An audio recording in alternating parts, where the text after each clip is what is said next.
Hi friends, మీకు ఇప్పుడు చూపించే వీడియోలో ఇది 630 amps చేంజ్ ఓవర్ ప్యానల్ ఇది. సో దీంట్లో కంప్లైంట్ ఏంటంటే ప్యానల్లోకి వాటర్ రావడం జరిగింది. సో సాధారణంగా ఎలక్ట్రికల్ ప్యానల్లోకి వాటర్ రావద్దు, కానీ ఈ గత 4-5 డేస్ నుంచి హైదరాబాద్లో వర్షాలు పడడం ద్వారా ఈ బస్బార్ ఛాంబర్లోకి వాటర్ రావడం జరిగింది. సో ఈ వాటర్ ఎలా వచ్చిందంటే, కస్టమరు ఈ ప్యానల్ బోర్డ్ని అంటే ఎలక్ట్రికల్ రూమ్ని -1లో ఇన్స్టాల్ చేశాడు, అంటే అక్కడ యూజ్ చేసుకున్నాడు.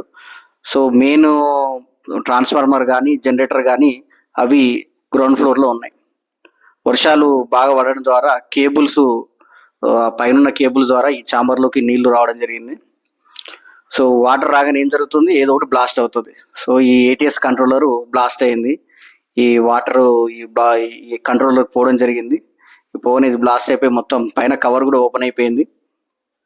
సో నాది సింపుల్ సలహా ఏంటంటే, ఇట్లాంటి క్రిటికల్ ప్యానల్స్ ఉన్నప్పుడు అంటే పవర్ పోతే కూడా జనరేటర్ యూజ్ చేసుకోవాలి. సో జనరేటర్ యూజ్ చేసుకోవాలంటే ఈ చేంజ్ ఓవర్ కరెక్ట్గా పనిచేయాలంటే దీనికి వాటర్ రాకుండా, డస్ట్ రాకుండా మంచి ప్లేస్ చూసుకొని ఇన్స్టాల్ చేయాలి.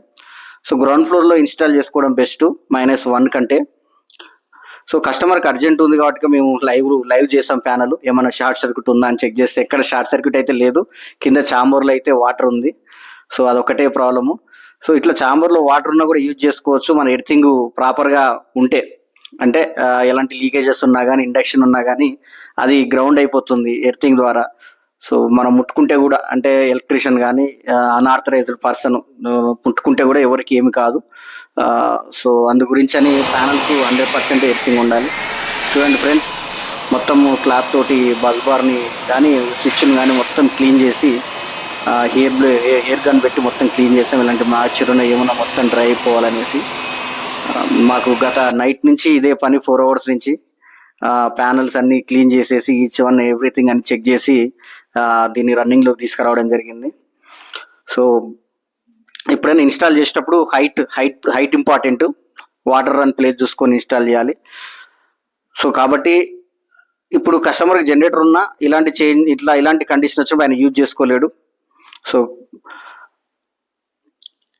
ఇక్కడ చూడొచ్చు, నేను కొత్త మీటర్ కూడా చేంజ్ చేశాను.